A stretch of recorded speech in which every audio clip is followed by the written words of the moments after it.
এই যে একটা অঞ্চল, এই অঞ্চলটার কিন্তু একটা বিশাল ঐতিহাসিক ভিত্তি আছে, এটা আমরা অনেকেই জানি, বোধ হিন্দু এবং মুসলমান।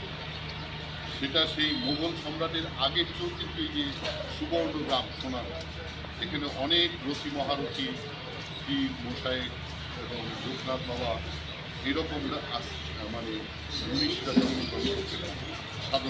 আপনারা জেনে অবাক হবেন যে নালন্দা বিশ্ববিদ্যালয় তৈরি হওয়ার আগেও কিন্তু সোনারগাঁতে ইসলামী বিশ্ববিদ্যালয়, ইসলামী বিশ্ববিদ্যালয় হওয়াতে কাপার কিছু একটা বিশ্ববিদ্যালয় হয়েছে, এটাই মনে রাখা উচিত। কাজে এটা একটি সমৃদ্ধ এলাকা। আর আমি আরেকটি বিষয় বলি, সেটা হচ্ছে যে আপনারা লিখছেন এখানে এশিয়া মহাদেশের অন্যতম মহাতীর্থ, প্রাগৈতিহাসিক প্রাচীনতম, এই ল্যাঙ্গুয়েজগুলো অনুগ্রহ করে ব্যবহার করুন। প্রাগৈতিহাসিক লাঙ্গলবদ্ধ কিন্তু প্রাগৈতিহাসিক না, বুঝছেন? এটা অত্যন্ত ভুল। প্রাগৈতিহাসিক যুগটা একটা অন্ধকার যুগ, এটা আমাদের ধর্মীয় মিতের সাথে যায় না, এটা ব্যবহার করবেন না। যাই হোক, আমি সেটা বলতেছি। আরেকটা বিষয়, আরেকটা বাস্তব ব্যাপার, সেটা হচ্ছে যে এই যে আজকে দেখলাম আগের কমিটি সম্পর্কে আপনারা আপনাদের অনেক যন্ত্রণার কথা বলছেন। আমিও কিন্তু ব্যক্তিগতভাবে কত সাফারিং হয়েছি এই নারায়ণগঞ্জের থাইকা, এটা আমি এখানে এটা বলতে চাই না। যারা আছেন নারায়ণগঞ্জে এখানে জানেন যে আমি কত সাফারিং করছি এই মন্দির কিনি। ভাই কী অপরাধ করছিলাম? এখানে একটি টিনের ঘর ছিল, আমরা পারিবারিকভাবে এসে চিন্তা করলাম যে এখানে একটা মায়ের মন্দির করে, এটা কোনো অপরাধ করেছি? এখান থেকে নাকি টাকা কামাই হয়, এখানে ইনকাম হয়, এই মন্দির দিয়ে আমাদের সংসার চলে। হ্যাঁ, এখন আপনারা এখানে দেখে গেছেন যে এখানে কী ইনকামটা। যাই হোক, সেটা ব্যাপার না। এগুলো হচ্ছে মানুষের কাজের স্পৃহাকে নষ্ট করে দেয়, যে না করে, অর্থাৎ আমি করি। আর এই যে আপনারা যে সাংগঠনিকভাবে এখানে উপস্থিত হয়েছে, আমি এখানে কোনো সাংগঠনিকভাবে উপস্থিত নেই, সম্মানিত ব্যক্তিবর্গ এখানে উপস্থিত হয়েছেন।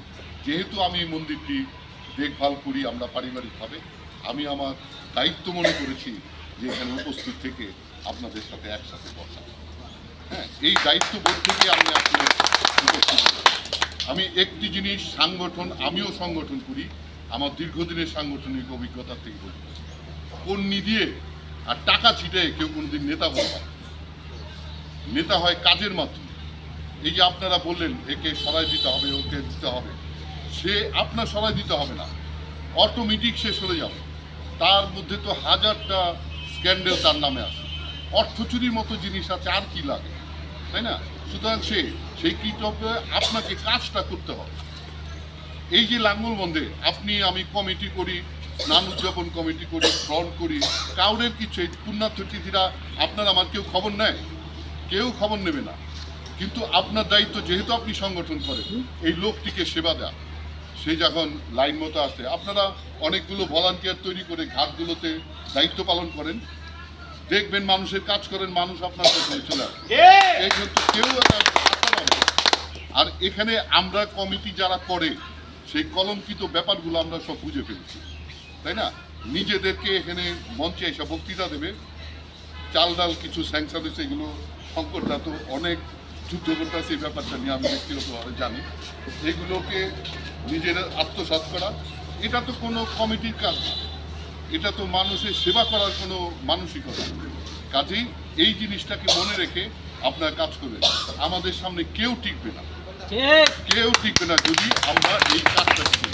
আরেকটা হচ্ছে যে এই যে আমাদের উন্নয়নের ব্যাপার, এখানে একজন সহকারী সচিব মহোদয় আছেন, উনি তো জানেন যে একটা অর্থ ছাড় হইতে গেলে কত ধরনের প্রক্রিয়ার মধ্যে দিয়ে আসতে হয়, এগুলো তো পেছনে কিছু পার্সিউ করতে হয়। এখানে আরও অনেক ট্র্যাজিক ঘটনা আছে, আপনারা হয়তো জানেন না, অনেক ট্র্যাজেডি আছে এই এলাকার উন্নয়নের নামে, অনেক ট্র্যাজেডি আছে।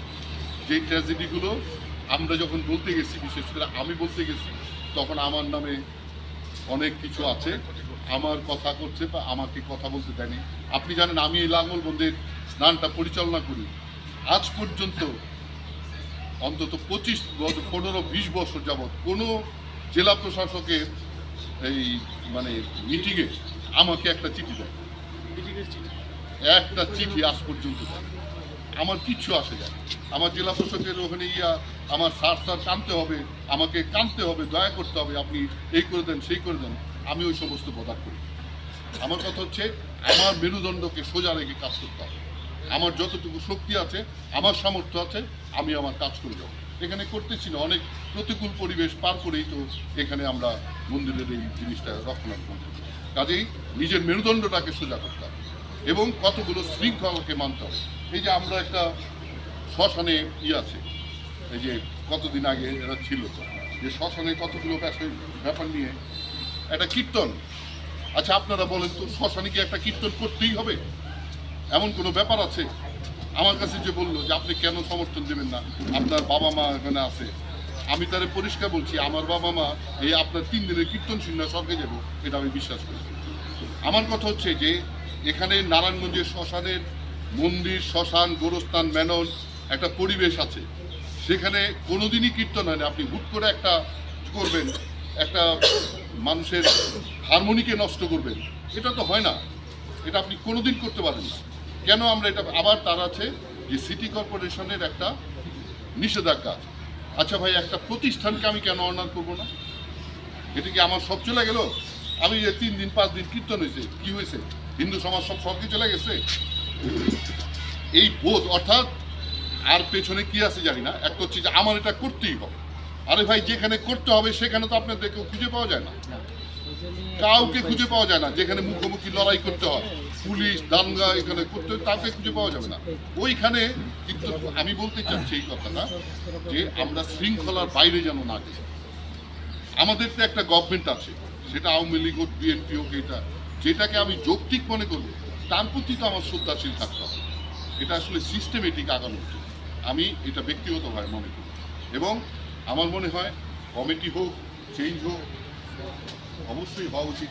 একটা কমিটি ছাড়া কিন্তু আবার এগুলো চলে, এটাও ঠিক। হ্যাঁ, আমি কিন্তু কমিটির বিরোধিতা করতেছি না, মিসআন্ডারস্ট্যান্ড করি, আমি বিরোধিতা করতে। আমি কথা হচ্ছে যে আমরা যা দেখছি তা যেন না হয়। আমরা এতদিন যা দেখে আসি, সেগুলি ওই যে বক্তৃতা দেওয়ার করা, এটা যেন না হয়। এটা যেন আমরা নেমে পড়তে, এই যে ওই যে যুবক ছেলেটি একটু আগে বক্তৃতা দিয়ে অনেক কাজ করে, এরকম আমরা যদি প্রত্যেকটা ঘাটে 10 জন 15 জন করে করে আমরা মানুষের স্নানের ব্যবস্থা করতে পারি, তাহলে তো ওইটা যে বাচ্চাটা হয়তো গতবার মারা যেত, যদি আমরা একটু নজর রাখতে পারি। এই কাজগুলো আমরা করি। এখানে আরেকটি বিষয় আমি সম্মানিত ট্রাস্টির দৃষ্টি আকর্ষণ করছি, এখানে কিছু যদি ঐতিহাসিক এবং সংস্কৃতিগতভাবে দেখেন, একটা উৎসবের শান্তি আমাদের নাড়া দেয়, আমরা চাই না অ্যাক্সিডেন্ট, কিন্তু একটা মেলাকে, এই উৎসবকে কেন্দ্র করে বহু মানুষের কিন্তু মিলন মেলা হয়। এখানে 7 দিন মেলা হচ্ছে, এখানে হিন্দু মুসলমান ভোট, এই যে চুরি গয়না টয়না ডাব বটি এগুলোর একটা মেলা ছিল, এটাকে বন্ধ করেছে, এটা বন্ধই হবে।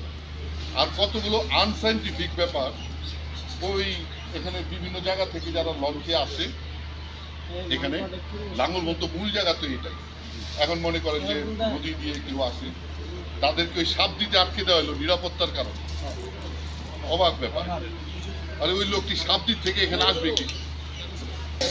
যাই হোক, আমাদের অনেক বেলা হয়ে গেছে, আমি আর এই কথাগুলো বাড়াতে চাই না। আমি বললাম, আমি যেটা মনে করি সেটা বললাম। আমার সর্বশেষ কথা হচ্ছে